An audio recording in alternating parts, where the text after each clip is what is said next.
Hi everyone, welcome to another episode of Our First Year.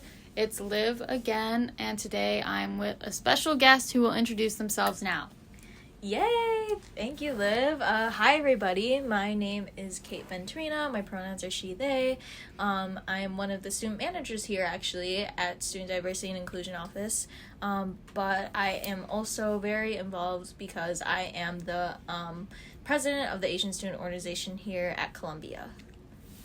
Awesome. So today we're going to be talking about what ASO does and what Kate's position is specifically and how you can get involved if you're interested.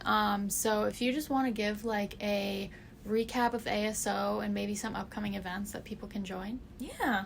So the Asian Student Organization, ASO, is basically another student organization, but specifically for our API identifying students. But we are all welcome. We all welcome all ethnicities. So we provide a lot of meetings and programming and big events throughout the year. Usually we have meetings on Tuesdays from 5 to 7, and meetings usually vary. Sometimes we'll have like a game night, or usually like in the beginning of the semester we have these things called like rice breakers, so like icebreakers, which is so fun. So we have like game nights as well, movie nights, different kinds of like meetings that happen that are usually chill, but we also have meetings surrounding like discussions about like the community and things that are happening around our world and how we can like advocate for more basically advocacy for the community and bring justice and representation around at Columbia, but also in the creative industries that we are here for. So there's that, and then we have like usually big events that we have in each semester. So the fall semester we have like our murder mystery event for part of like Wicked Week, which we basically like come up with a different narrative and like kind of just make up our own story, and we get like people involved, and you basically just find out like who the murderer is, and and then it's a fun time.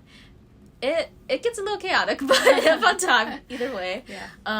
And then we have usually our big event in the spring semester is our student art showcase called A Squared. This is where all of our hard work and a lot of organizing happens in the spring semester, even though it is like the busiest semester of it all, but that's why.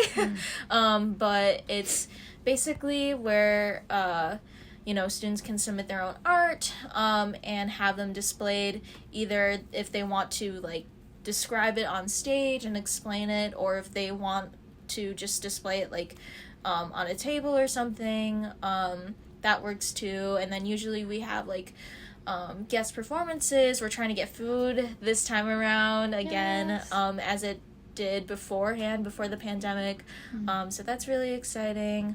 And it's just a big celebration, just to acknowledge the accomplishments that our community has made, that students here feel supported in what they do, because we don't take part in Manifest, and I think that's a big... So this is why we don't necessarily get involved in Manifest, is because we're heavily focused on organizing for A Squared, and I feel like we just need that kind of like platform to have for specifically our API students to feel supported and acknowledged for all the hard work and creative stuff that they do around here at Columbia. Awesome. So yeah, that's awesome. And how should people like get in touch with ASO or reach out if they want to join or like be a part of A Squared? How would you recommend people reaching out? Yeah, so if anybody has any questions or concerns about ASO, you can feel free to reach out to us from our Gmail, which is asianstudentorganization@loop.colum.edu, or You can reach out to us on our Engage page. You'll pretty much see all of our emails from eBoard under officers, so feel free to email us under that. You can email me, as I'm currently the president, but I am graduating this semester, so it's pretty mind-blowing. But yeah, it's my last semester being an ASO. It's a lot to think about, just because I've been an ASO for so long. But anyways, you can email us. We also have a Discord. Obviously, we have a link tree, so all of our socials are on there. If you go to linktr.ee/ASO Columbia, that'll be where all of our social platforms are. So you can join our Discord server, and our Instagram is there as well. And people can just come to meetings too. Like, we're located here at the SDI office, in the MPS, the multipurpose studio. And yeah, folks are welcome to come in and join us. That's our usual spot. And then you can obviously check out what we're doing with all our social platforms. So yeah. Cool. And do you, what are some, I don't know how to word this. What are some, current events that ASO is talking about right now, in the world happening within the Asian community that you think people should know about? Yeah, so there's a lot to unpack there. I feel like, the pandemic has had this, I guess, quote-unquote, racial awakening. I don't know how to describe it, but I feel like people say that it's better late than never, but I think, it's a double-edged sword for me, because it's I think people should have been more aware of the issues going around towards people of color, and specifically our community as well. But I feel like there has now been this upbringing of this new generation of Asian American people, and of standing up for their community and speaking out against injustices and all that stuff, because I feel like the model minority myth, right, is this idea that we are the model minority in America, and that divides us from other communities of color, and sees us as this being adjacent to whiteness, which isn't the case at all. The oppression that happens towards our community is usually overlooked. I wouldn't say normalized, but definitely just overlooked. But I think there's a lot of conversation around that now, more than ever, which is so awesome to hear. Just because I never really got to talk about my community until probably high school, and now being involved in ASO, it's something that I'm really passionate about. So yeah, I mean, our community has been seen as this this silent group that doesn't say anything or keep their head down, or the reason why we work so hard is because we don't pay attention to what's happening in our community, and how we can stand up for injustices, as well as people outside of our communities, and how we are able to support other marginalized identities and stand in solidarity with them.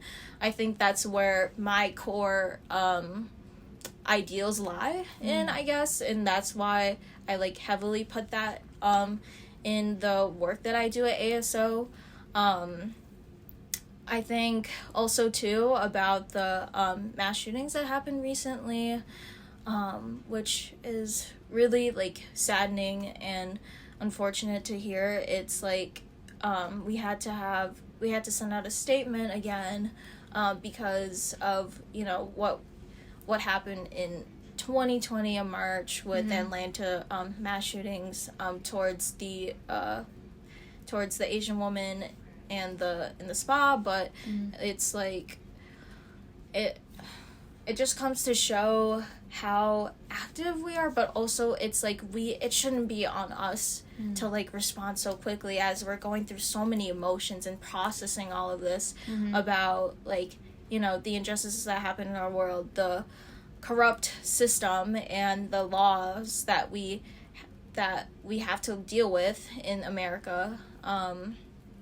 And yeah, I mean, it's just a lot of that, and like, you know, the continued like hate crimes that have been happening towards the community, and how we, like, I don't know, just cope with it. I mean, if there is a way to cope with it.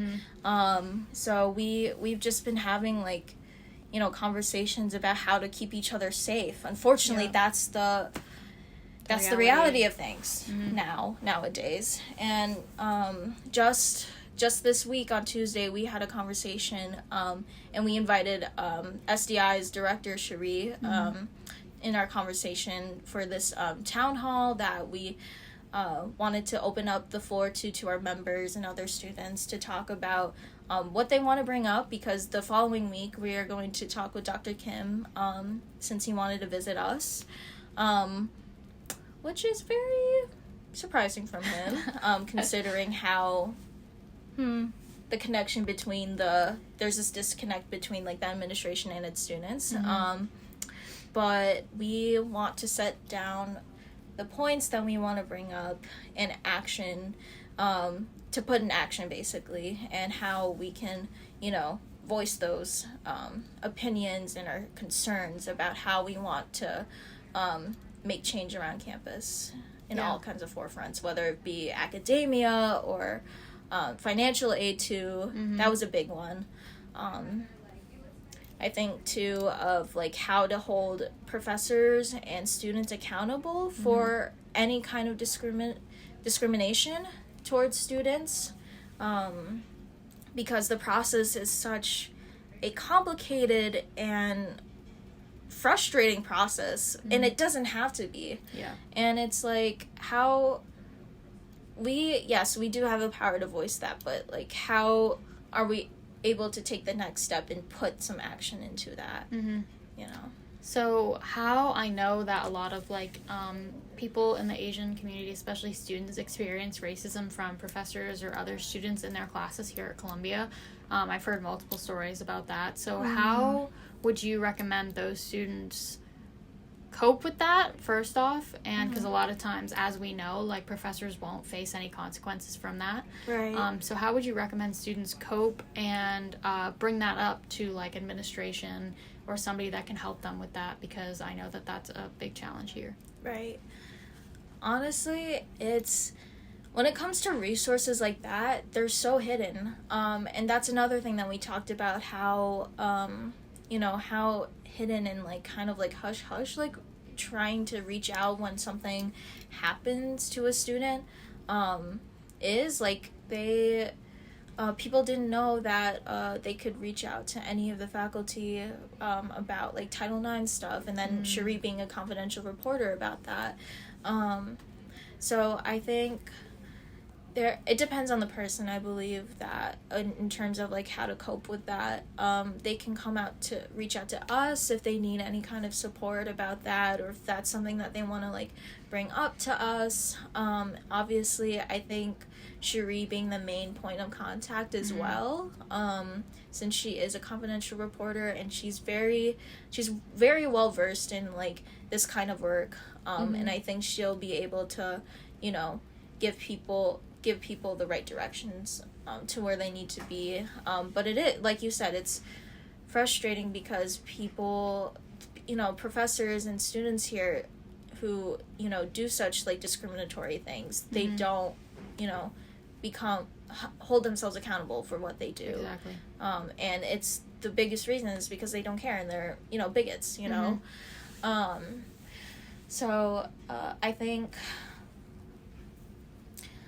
there needs to be some kind of reframing on, like, how these processes work, because they're either A, hidden, or B, really complicated for no reason, and we should do something about it. But I feel like at the same time, it shouldn't be our responsibility to voice that, because it's always a constant, okay, the students have to do this, and it's, I don't know, if we're the ones trying to voice out, like, what you know, what we need, and the administration's not listening, and they're just listening through one ear, then it's going through the other. It's like, what's the point? Yeah, exactly. So I feel like we're not lacking, but the administration is. Exactly, yeah.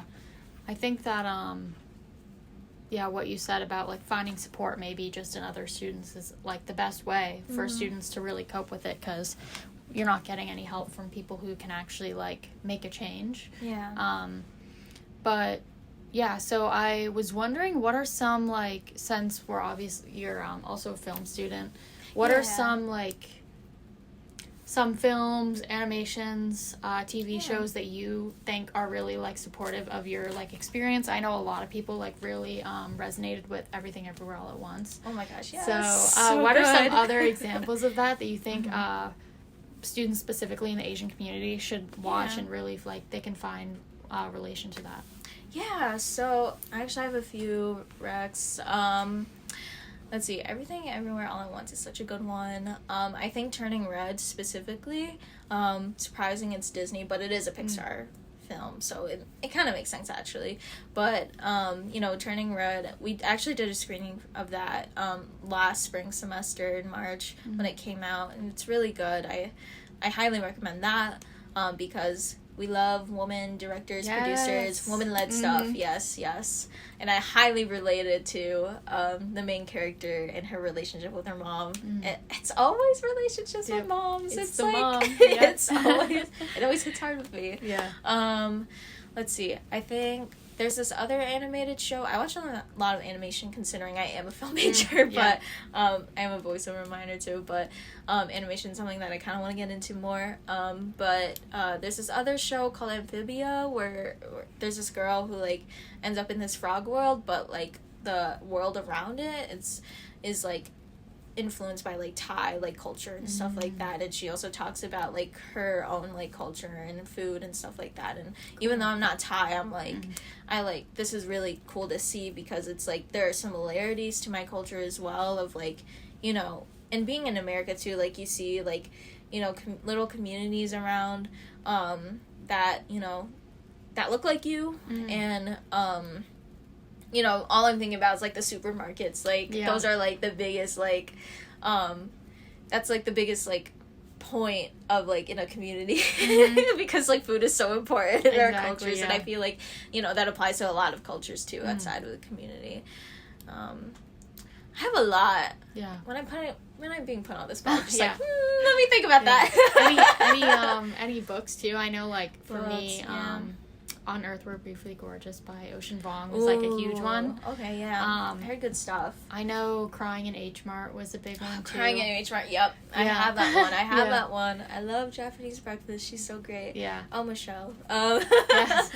I still have to finish that though. But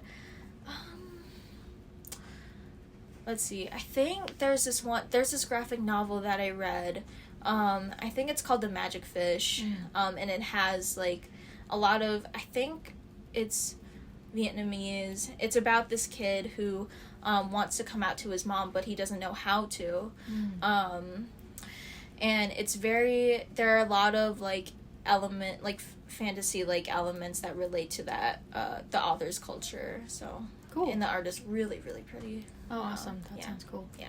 So lastly, how would you recommend people, specifically like white people that have privilege, to help your community in any way really, like whether it's like being allies or defending you and spreading the word? Like how would you recommend somebody like me per se can help you and your community kind of fight back against the racism that you face?